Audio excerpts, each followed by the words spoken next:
সুপ্রিয় মৎস্যচাষী উদ্যোক্তা ভাই ও বন্ধুগণ, আসসালামু আলাইকুম। জনতা ফিশবিডি চ্যানেলের পক্ষ থেকে আপনাদের সকলকে জানাই আন্তরিক শুভেচ্ছা। প্রিয় দর্শক মণ্ডলী, আজকে আমরা আপনাদের মাঝে হাজির হয়েছি পুষ্টিগুণে ভরপুর এবং বাংলাদেশের বাজারে চাহিদা সম্পূর্ণ এমন একটি মাছের পোনা নিয়ে।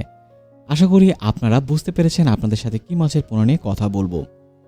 একসময় আমাদের খাল বিল হাওর বাওরে প্রচুর শিং মাছ পাওয়া যেত। বিভিন্ন কারণে প্রাকৃতিক এইসব অভয়াশ্রম নষ্ট ও সংকুচিত হয়ে যাওয়ার ফলে এখন আর তেমন একটি শিং মাছ পাওয়া যায় না। কিন্তু বর্তমান সময়ে কৃত্রিম প্রজননের মাধ্যমে মাছের পোনাগুলোকে উৎপাদন করছি আমরা। প্রিয় দর্শক, আমরা হ্যাচারিতে নিজস্ব ব্যবস্থাপনার মাধ্যমে মাছের পোনাগুলোর গুণগত মান ঠিক রেখে মাছের পোনাগুলো উৎপাদন করি এবং সারা বাংলাদেশে হোম ডেলিভারির মাধ্যমে মাছের পোনাগুলো আমরা দিচ্ছি চাষি পর্যায়ে। এই মাছটি চাষ করার জন্য আপনাকে একটি পুকুর নির্বাচন করতে হবে। অবশ্যই আপনাকে পুকুরটি বন্যামুক্ত হতে হবে, পুকুরের পাড় মজবুত হতে হবে। কোনো প্রকার ছিদ্র থাকলে সমস্ত শিং মাছ চলে যাবে, সেই জন্য আপনাকে ছিদ্রগুলো বন্ধ করতে হবে। বর্ষাকালে বৃষ্টির সময় পানির উচ্চতা 4 ফুটের বেশি হবে না, এই জাতীয় আপনাকে একটি পুকুর নির্বাচন করতে হবে।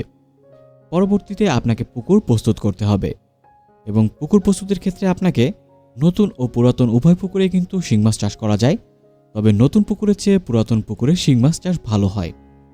নতুন পুকুরে শিং মাছ চাষ করলে পুকুর ভালোভাবে চাষ দিয়ে প্রতি শতাংশে কমপক্ষে 20 কেজি গোবর ও ভালোভাবে মই দিয়ে তারপর চুন দিতে হবে, তাতে মাটির উর্বরতা বাড়বে।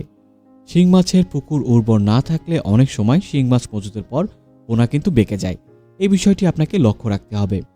প্রিয় দর্শক, তাই আপনি কিন্তু স্ক্রিনে দেওয়া নাম্বারে যোগাযোগ করে আমাদের কাছ থেকে সঠিক মানের পোনাটি নির্বাচন করতে পারেন।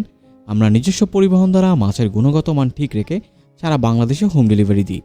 আপনি চাইলে আমাদের হ্যাচারিতে সরাসরি এসেও মাছের পোনা সংগ্রহ করতে পারেন। ডেসক্রিপশন বক্সে আমাদের কিন্তু ঠিকানা দেওয়া থাকবে। তাই প্রিয় দর্শক মণ্ডলী, এই বিষয়গুলো আপনাকে লক্ষ্য রাখতে হবে এবং সঠিক মানের পোনাটি কিন্তু আপনাকে অবশ্যই আমি আপনাকে বলবো নির্বাচন করতে হবে। এরপরে আপনার পুকুর প্রস্তুত হয়ে গেলে আপনি যখন পুকুরে পোনাগুলোকে ছাড়বেন, ঠিক তারপরেই কিন্তু আপনাকে খাবার প্রয়োগ করতে হবে।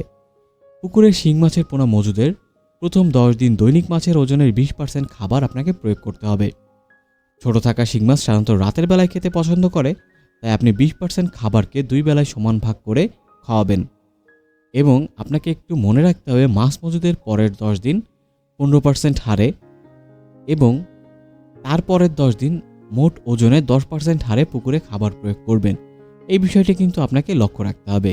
তাই প্রিয় দর্শক মণ্ডলী, যেহেতু বাংলাদেশের বাজারে এই মাছের চাহিদা রয়েছে এবং খেতে সুস্বাদু, পুষ্টিগুণে ভরপুর, তাই আপনি অবশ্যই এই মাছটি চাষ করে লাভবান হতে পারেন। তাই আমি আপনাদেরকে বলবো, আর দেরি না করে আজই আমাদের স্ক্রিনে দেওয়া নম্বরে যোগাযোগ করুন এবং বুঝে নিন আপনার সুস্থ সবল মাছের পোনাটি। ধন্যবাদ।